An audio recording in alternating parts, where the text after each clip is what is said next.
శ్రమ నేను చూడలేకపోతున్నాను, చంపెత్తే బెటర్ అని చెప్పి గన్న పట్టుకొచ్చేటప్పుడు పరిగెత్తింది.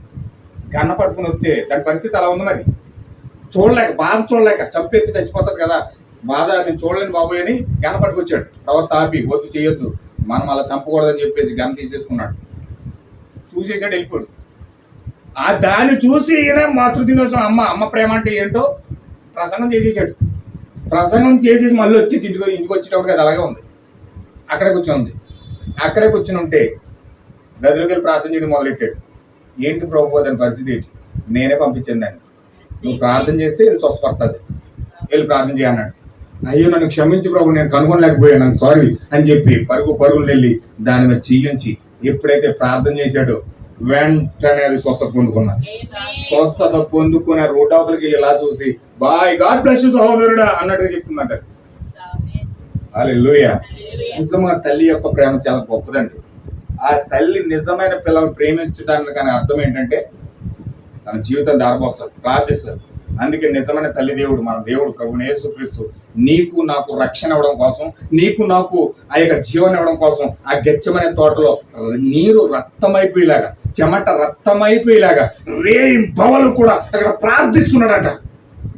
ఆయన తల్లి దేవుడు, ఆయన పాలివ్వడానికి, నిన్ను నన్ను పరిశుద్ధాత్మ పూర్తిగా చేయడానికి, పరిశుద్ధాత్మకి ఇవ్వడానికి, ఆయన జీవమాలకు ఇవ్వడానికి ఆ గెచ్చమనే తోటలో చెమట రక్త బిందులుగా మారిపోయిందట. హల్లెలూయా. ఆయన అంతగా అర్పించుకొని ప్రార్థిస్తూ ఉన్నాడు. చెమట రక్తమైపోయిందంటే తల్లి దేవుడు మన ఈ ప్రభుని యేసుక్రీస్తు ఎంతగా ప్రార్థించి ఉంటాడు. ఆయన నిద్రలేవు, నిప్పులు లేవు, గురకపడి నిద్రపోతున్నారు చాలా మంది గురకపడి నిద్రపోతున్నారు. పిల్లలు చెడిపోయిన తర్వాత, ఎవరో ఒకరు తీసుకెళ్ళిపోయిన తర్వాత, లేకపోతే ఏదో ఒక జరిగిన తర్వాత, డ్రగ్స్ అలవాటు అయిపోయిన తర్వాత, లేకపోతే ఏదో కార్యాలన్నీ జరిగిపోయిన తర్వాత అప్పుడు కూర్చుని ఎడుతారు. నా పిల్లోడు నన్ను ఎంత మోసం చేసేసాడు, నా పిల్ల ఇలా చేసేసింది, అయిపో మా కుటుంబంలో ఇలా జరిగిపోయింది, అయిపో మా ఓడి ఇలాగ అయిపోయాడు, మా అమ్మ ఇలాగ అయిపోయింది అని కూర్చుని ఏడవలు తప్ప ఏం చేయగలుగుతాం? చేసే పరిస్థితి ఉంటుంది అక్కడ. అదే నువ్వు మోకరించి కన్నీరు కాచి ప్రార్థిస్తే, నీ పిల్లల కోసం మొర పెడితే, నిజమైన మాతృ ప్రేమ, నిజమైన తల్లి ప్రేమ నువ్వు చూపించి రేయింబవలు మొట్టమొదటి జామున నువ్వు లేచి కన్నీరు కాచి ప్రార్థిస్తే నీకు ఆ స్థితి వచ్చిండేది కాదు కదా. హల్లెలూయా.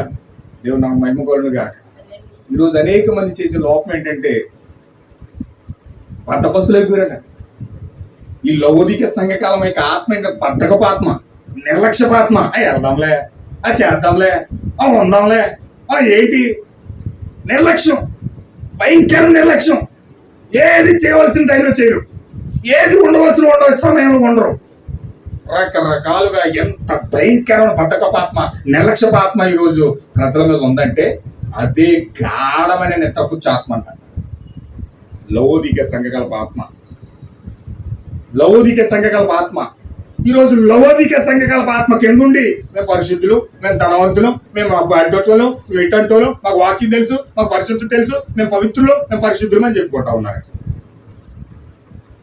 హల్లెలూయా. ఏమన్నా వింటున్నారా? దేవుడు మేము గర్దిస్తున్నాడో, పొగుడుతున్నాడో, తిడుతున్నాడో నాకేం తెలియదు అన్నారు. దేవుడు నన్ను ఆవేశంతో నింపాడు, నేను చెప్తున్నాను అంతే.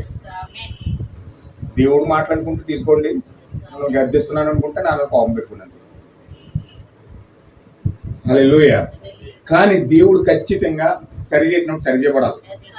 ఆయన ప్రమాణం చేసుకున్నాడు నెత్తి మీద, నెత్తి మీద ఆయన మీదే ప్రమాణం చేసుకొని మరి చెప్తున్న మాట ఏమని చెప్తున్నాడంటే, ఎందుకు ఆ ప్రమాణం చేశాడంటే నీలో నుంచి ఆ మెల్కీసెదెకును బయటికి తీసుకురావడానికి, నీలో నుంచి ఆ మెల్కీసెదెకును తీసుకురావడానికి ప్రమాణం చేశాడంటే నువ్వెక్కడ ప్రభురాత్రి పోయిన ప్రమాణం చేస్తున్నావు.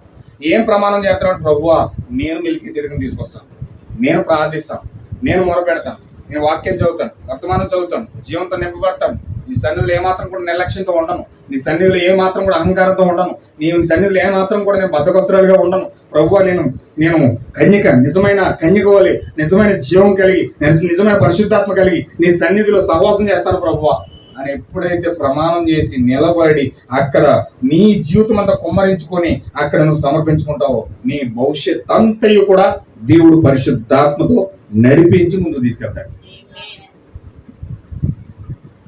లేదు ఏదో పోయిందిలే, బతికినట్టు బతుకుతాం, ఎప్పుడు చెప్తాం మనకి తెలియదు, అనుభవించవలసింది అనుభవించి చచ్చిపోతే అది చాలు అనుకున్నాం అనుకోండి, అనుకున్నట్టుగానే ఉంటుంది. తర్వాత ఉంటుంది దాని ఫలితం. హల్లెలూయా. చేసిన పొరపాట్లు చేసేటప్పుడు కనిపించవు, దాన్ని అనుభవించేటప్పుడు మాత్రం చాలా భయంకరంగా ఉంటాయి, చాలా బాధాకరంగా ఉంటాయి. అందుచేత నా ప్రియమైన సహోదరులారా, ఖచ్చితంగా ఈ రాత్రి ఈ ప్రభురాత్రి భోజనంలో దేవుడు మనకు గుణపాఠం నేర్పిస్తూ ఉన్నాడు. ఖచ్చితంగా మనం ప్రమాణం చేసి ఎంతైతే ప్రమాణం చేస్తూ ఉన్నామో ఆ ప్రమాణానికి కట్టుబడి ఆయనే నెత్తిలో ప్రమాణం చేసుకుని మనతో మాట ఇచ్చాడు, నిబంధన చేశాడు. ఆ నిబంధన మనం నిలబెట్టాలంటే మనం ఇక్కడ నిబంధన చేయాలి. ప్రభురాత్రి భోజనం మీద చేయిపెట్టి ఆయనే నిబంధన చేసుకున్నాడు కాబట్టి, ఆయన మీదే ఆయన ఒట్టు పెట్టుకుని చెప్పాడు కాబట్టి, ఇప్పుడు నీవు ప్రభురాత్రి భోజనం అనే ప్లేట్ మీద ఒట్టు పెట్టుకుని చెప్పాలి. ఏమని చెప్పాలంటే, ప్రభువా, ఎంత మాత్రం నిర్లక్ష్యంతో లేకుండా వాగ్దాన ఫలం నేను ఈ కాలంలో మెల్కీసెదెకును పొందుకోవడానికి వాగ్దానం చేశావు. ఈ కాలంలో నిరంతరమైన యాజకుడు మెల్కీసెదెకు ఈరోజు మా దగ్గరికి వచ్చాడు. బలిష్ఠుడైన దూత, నిజమైన మెల్కీసెదెకు ఈరోజు మా దగ్గరికి వచ్చాడు. నేను ఆయన పొందుకోవడానికి ఎల్లప్పుడూ కూడా నేను తాపత్రయపడతాను ప్రభువా. నేను ఎందుకు షార్ట్ కట్లో చెప్పిన టైం అయిపోయింది, ఇప్పటికి మీరు అలసిపోయారు. అందుకే నేను మొత్తం డైరెక్ట్గా వచ్చేసాను, ఎండింగ్లోకి వచ్చేసాను. ఎందుకంటే ఈ మెల్కీసెదెకు ఎవరంటే ఈయనే ప్రభు అని యేసుక్రీస్తు ఉన్నాడు. గొప్ప బలిష్ఠుడైన దూతగా 1963 ఈ మెల్కీసెదెకు దిగొచ్చాడు. ఇప్పుడు ఈ మెల్కీసెదెకును మనం ఎప్పుడైతే మన హృదయాల్లో పొందుకోవడానికి, ఇప్పుడు మన వాగ్దానం ఏంటో తెలుసండి. ఈ కాలం యొక్క వాగ్దానం ఏంటంటే, మెల్కీసెదెకు నీ గర్భం గుండా రావాలనుకుంటున్నాడు. ఈ మెల్కీసెదెకే అవగర్భం గుండా రావాలనుకున్నాడు, ఛాన్స్ ఇవ్వలేదు. ఈ మెల్కీసెదెకే శారా గుండా రావాలనుకున్నాడు, ఛాన్స్ ఇవ్వలేదు. ఈ మెల్కీసెదెకే మరియమ్మ గుండా రావాలనుకున్నాడు, ఛాన్స్ ఇవ్వలేదు. ఈ మెల్కీసెదెకు పెంతుకొస్తులో ఉన్న ఆ వధువు యొక్క శరీరంలో నుంచి రావాలనుకున్నాడు, కానీ వారు కూడా నైసియా సభలో పడిపోయి ఛాన్స్ పోగొట్టేసుకున్నారు. ఈ రోజు ఈ మెల్కీసెదెకు నీ గర్భం నుంచి రావాలనుకున్నాడు. ఈ మెల్కీసెదెకు నీ గర్భం నుంచి రావాలంటే ఇది నీ వాగ్దానం. ఈయన యొక్క శరీరాన్ని ప్రత్యక్షపరచడానికే దేవుడు నీకు వాగ్దానం చేశాడు. ఇప్పుడు ఈ వాగ్దానం పట్టుకుని మోకరించి ప్రార్థించి ప్రలాపించి నిజమైన తల్లి దేవుడుగా నువ్వు మారితే, దేవుడు ఆ వాగ్దానంలో నుంచి గొప్ప మెల్కీసెదెకును బయటికి తీసుకొస్తా ఉన్నాడు. కానీ నిర్లక్ష్యం చేసి లవోదీక సంఘకాలంలో ఉన్న కార్యాలు ఆత్మ పొందుకొని ఆ నిద్రమత్తుతో నింపబడిపోయి, ఆ బద్ధకపు ఆత్మతో నింపబడిపోయి, అలాగే నిద్రపోయి పనులు చేసుకొని పని నిద్ర అంటే ఇంకెప్పుడు బైబిల్కి చాయిస్ ఇస్తావు, ఎప్పుడు ఈ మెల్కీసెదెకును పొందుకుంటావు, ఎప్పుడు ఈ కార్యాలను పొందుకొని, ఎప్పుడు ఆ జీవాన్ని పొందుకొని ఎప్పుడు నిలబడతాను. దేవుడు తనపైన తాను చేసుకున్న ప్రమాణం ఏమైపోయింది, నువ్వు ఈ ప్రభురాత్రి పోయి చెయ్యి వేసి చేసిన ప్రమాణాలు ఏమైపోతున్నాయి. ఖచ్చితంగా మన జీవితాల్లో కాలం నిర్లక్ష్యం చేసుకోకుండా, సమయాన్ని నిర్లక్ష్యం చేసుకోకుండా సద్వినియోగం చేసుకోమని చెప్తున్నాడు దేవుడు. ఏమన్నాడండి? సమయాన్ని సద్వినియోగం చేసుకోమంటున్నాడు. కానీ సమయాన్ని ఈరోజు చాలా చివరికి వచ్చేసాం. రాత్రి పాస్టర్ గారికి ఫోన్ చేశాను.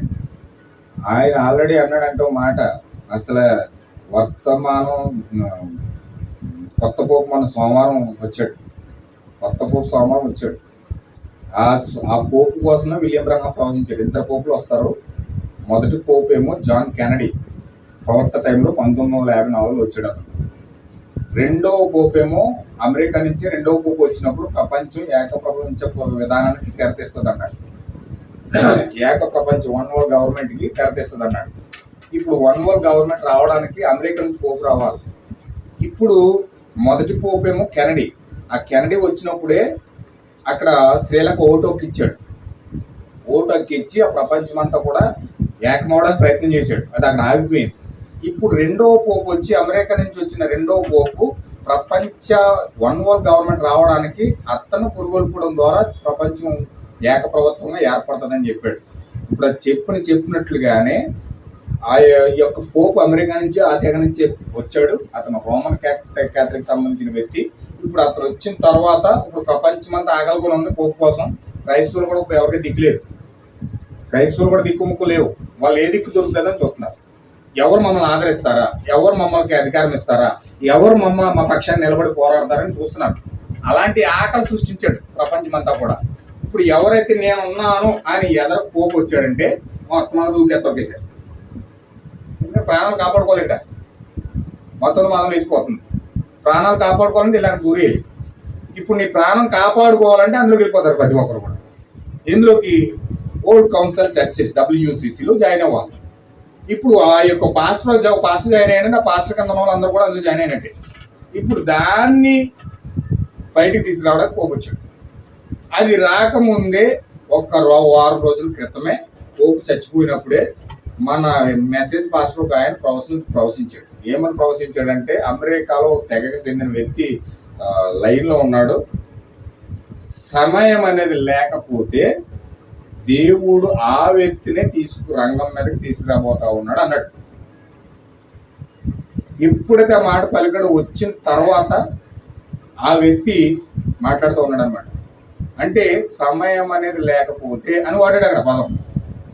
సమయం అనేది లేకపోతే వచ్చే పోపు ఇతను అయి ఉండొచ్చు, ఇతను చాలా క్రూరుడు. అతను మాట విధానం చూసిన తర్వాత ఇతను భుజాలు ఇలాగంటున్నాడు చాలా అమాయకమైన వ్యక్తిలా కనిపించాడు.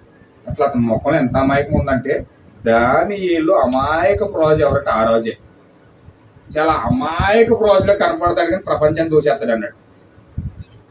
అతని ముఖంలో ఎంత అమాయకం కనపడిందంటే అతను మాట్లాడుతుంది ఇలాగంటున్నాడు. అతని హావభావాలు తింగలోడా పిచ్చోడా ఏం తెలియని వ్యక్తి అన్నట్టుగా కనపడుతున్నాడు. కానీ అతను ప్రపంచాన్ని మొత్తం కుయ్యెత్తుగా దోసేసే వ్యక్తి. అంత తిరుగుతేటలో అమోఘమైన తిరుగుతేటలో ఉన్న వ్యక్తి దానియేలు చెప్పాడు అలాగా. కానీ ఇప్పుడు ఈ కాలంలో ప్రవశించబడినట్లుగా అతను వచ్చాడు. సమయం అనేది లేనే లేదు, పూర్తిగా క్లోజ్ అయిపోయింది. అయితే మనం పూర్తిగా నిర్లక్ష్యపాత్మతోనో బద్ధకపాత్మతోనో ముందుకు వెళ్తే ఖచ్చితంగా మన జీవితంలో చాలా నష్టపోతాం. నష్టపోయిన తర్వాత బాధపడితే ఏం సుఖం లేదని.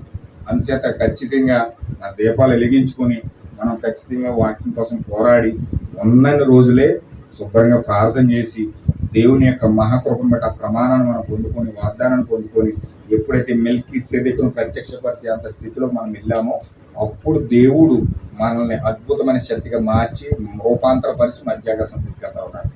హల్లెలూయా. ఇక్కడ మధ్యాకాశంలోకి వెళ్ళే విషయం కోల్పోయామంటే ఆ పరిస్థితి చాలా తీవ్రంగా ఉంటుంది. దానిలో మనం పడకుండా ఉండాలని ప్రార్థించేద్దాం. దేవుడు వాక్యం దీవించును గాక.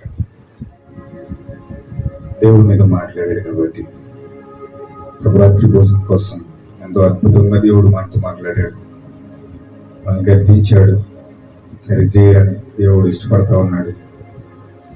ఖచ్చితంగా ఈరోజు మన జీవితంలో ప్రార్థన కలిగి ఉండాలి. గొప్ప మెల్కీసెదెకును కలుసుకోవడానికి దేవుడు ద్వారం తెరిచాడండి. ఈరోజు నీకు నాకు గొప్ప మెల్కీసెదెకు బలిష్ఠుడైన దూతగా ఆయనే రంగంలోకి వచ్చాడు. ఆయనే నీతో మాట్లాడుతూ ఉన్నాడు. నేను ఇంత రోషంగా మాట్లాడానంటే నేను కాదండి, దేవుడే మీతో మాట్లాడాడు. దేవుడు నన్ను గద్దించాడు. దేవుడే ముందుకు వెళ్ళవలసిన విధానం మీరు చూపిస్తూ ఉన్నాడు. ఖచ్చితంగా ఆ యొక్క విధానాన్ని బట్టి మనం ముందుకెళ్ళి ప్రభు యొక్క వాక్యం బట్టి మనం నడుచుకొని ఆజ్ఞలు గైకొని దేవుడు ప్రభురాత్రి భోజనం ప్రమాణం చేసి మనం చెప్తాం. ప్రభు వాక్య ప్రకారంగా నేను బ్రతుకుతాను తండ్రి, ఈ వాక్య ప్రకారం నేను జీవిస్తాను ప్రభు. గొప్ప మెల్కీసెదెకును పొందుకుంటాను తండ్రి. ప్రభు నాకు ఇవ్వబడిన వాగ్దానం చూపించి తండ్రి, ఆ వాగ్దానాన్ని పొందుకొని పరిపూర్ణంగా క్రీస్తు యొక్క జీవితంలో అడుగు పెట్టాలని ఆశతో ఉన్నానయ్యా. నాకు సహాయం చేయండి ప్రభు, కృప చూపించండి ప్రభు. ప్రార్థించాలని చిన్న ప్రార్థించేయండి. హల్లెలూయా, హల్లెలూయా. ఓ మైటీ లార్డ్, హల్లెలూయా. జీసస్ ని స్తోత్రం ప్రభు. ఓ దేవ సహాయం చేయండి. హల్లెలూయా, ఓ మైటీ లార్డ్, హల్లెలూయా. ప్రార్థించేద్దాం. దేవుడు మాట్లాడిన వాక్యం బట్టి, దేవుడు మన జీవితాలతో మాట్లాడిన విధానం బట్టి, దేవుడు చేసిన కార్యాలు బట్టి, వాక్యం బట్టి మనం ప్రార్థించేద్దాం. మీరు ఒకరు ప్రేరేపించబడిన వారు ప్రార్థించేయండి. వాక్యం నిమిత్తము దేవుడు మాట్లాడిన వాక్యము 100 100 మన జీవితాలు ఫలించాలని, ఏ దురాత్మల వాక్యం ఎత్తిపోకుండా పరిశుద్ధాత్మలో నెరవేర్చాలని, వాక్య ప్రకారంగా మనము మంచి ఒప్పుకోలుతో ముందుకు వెళ్ళాలని, ఆ ప్రభురాత్రి భోజనం మీద ప్రమాణం చేసి నిజమైన ప్రమాణం మనం చేయాలని ప్రార్థించేద్దాం. దేవుడు మాట్లాడిన మాటలకు మంచి ఒప్పుకోనిద్దాం. మనం ఒప్పుకుందాం.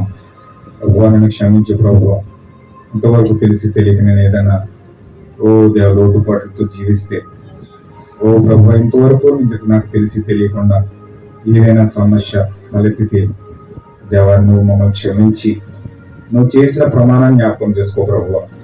నువ్వు చేసిన ప్రమాణాన్ని బట్టి నీ మీద నీవే ఒట్టు పెట్టుకుని మరి చెప్పు, నాలో నుంచి మెల్కీసెదెకును తీసుకొస్తానని.